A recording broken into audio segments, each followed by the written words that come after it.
खुलुमबाय मैया 10 एप्रिल 2022 मायथाइनि रुबिबार सानाव उदालगुरि जिल्ला माजबाद बियादनि सिङाव थानाय 2 नं नाहरबारि गामिनि महेश्वर बसुमतारिनि नखराव गोदान बाथौसालि बेखेवदों। बे नखरनि बाथौ थानसालिखौ बेखेवदों माजबाद बियाद बाथौ गौथुमनि गाहाय दौरि मुस्लिम बुरेन दैमारि बिथाङा। फै बिदिब्ला बाथौ बिमुंसारनि केमेरा पार्सन दिनेश बसुमतारिनि दिन्थिफुंनायाव गासै हाबाफारिखौ जोङो होलांदों।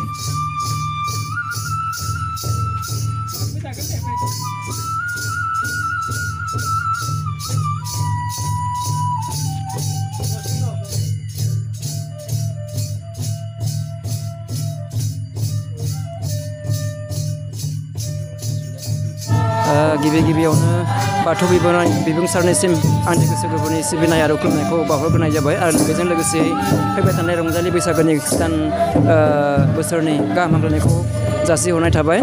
दा दिनै आंनि नखराव दिनै गोजाम बाउसालिखौ बोस्लायनानै दिनै मोनसे गोदान महर बाउसालि आंनि नखराव दिनै गायसननाय जाबाय।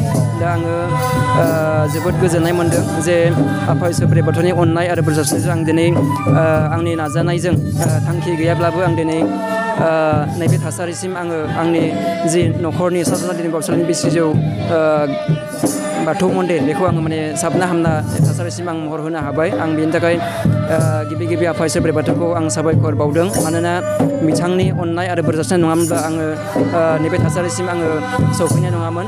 दा बेखायनो आङो आंनि गोसो गोरबोजों आङो आफा इसोर बोराइ बाथौखौ जोबोद साबायखर जासिदों आरो आं आसा खालामदों थांनाय गोजाम बोसोराव जेरैबायदि आफा इसोर बोराइ बाथौआ आंनि नखराव आंजों लोगोसे बिसि आरो फिसा सानैखौ जेरैबायदि आलो गोजोन रुजुनबाय लाखिबाय, फैबाय थानाय गोदान बोसोरावबो जाहाथे आफा इसोर बोराइ बाथौआ बेबायदिनो आंनि नखरनि साफ्रोमबो सुबुं माहारिखौ जाहाथे आलो गोजोन रुजुनबाय लाखियो। आं बेखौनो आफा इसोर बोराइ बाथौनि सेराव आरज गाबदों। बिथाङा अरायसम आंनि नखरावहाय बेबायदिनो सुखु गोजोन आरो लोगोसे जौगानायनि थासारिखौ बिथाङा लाबोनानै होफैगोन। आं बेखौ आफा इसोर बोराइ बाथौनि सेरावहाय आसा खालामदों। आरो लोगोसे दिनै बे अखानि बोथोरावबो रायजो राजा बिथांमोना आंनि 2 नं नाहरबारि रायजो राजा बिथांमोना आरो लोगोसे माजबाद बियाद बाथौ गौथुमनि गाहाय दौरिजों लोगोसे माजबाद बियाद बाथौ गौथुम लाइमोन आफादनि आफादगिरि बिथांमोना जेरैबायदि दुखु खस्थ सहायनानैब्लाबो आंनि नखरावहाय बे आरजनि समावहाय नुजाथिफैदों। आं बिथांमोनखौ साबायखर बावदों।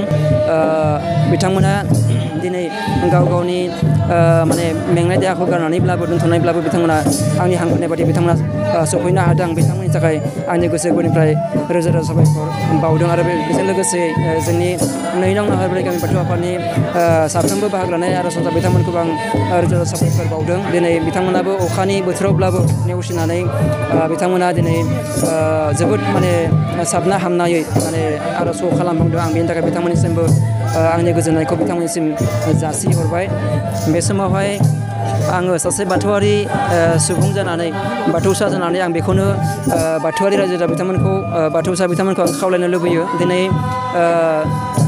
माने मुलुगा जाहैबाय गोबां माने बादायलायनायनि मुगा, सोलायनायनि मुगा। दा बे हिसाबै आङो बाथौआरि साफ्रोमबो रायजो राजा बिथांमोनखौ आं खावलायनो लुबैयो गुरैयै जे आथिखालनि जि बादायनाय मुगायावहाय जोंनि बाथौ धोरोमनि सुबुंफोराबो जोंनि जि नखरनि बाउसालिफोर बे बाउसालिफोरखौ जों माने साबना हामना खालामनो हानाया बे जोंनि थाखाय गोनांसै। मानो होननानै बुङोब्ला आथिखालावहाय जों गुबुन धोरोमारिफोरजों जों रुजुनो थाङोब्ला जोंनि जि बाथौ धोरोमनि जि माखासे बाउसालिफोर बे बाउसालिफोरखौबो जों दिनै साबना हामना महर जों खालामनो हानाया बे जोंनि थाखाय जोबोद माने गोनांथि जानानै फैबाय।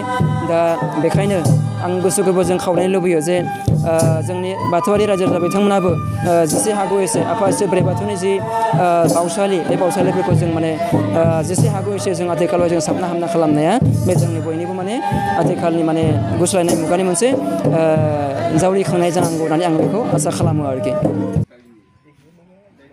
गोदान बाउसालि बारग' आफादगिरि फोसावगुरु आरो लोगोसे जोंनि बियाद गौथुमनि फोसावगुरु आदा गामि बाथौ आफादनिनो सासे बोसोनगिरि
बसुमतारीनि नखराव गोदानै बावसालि फसंना दिनैनि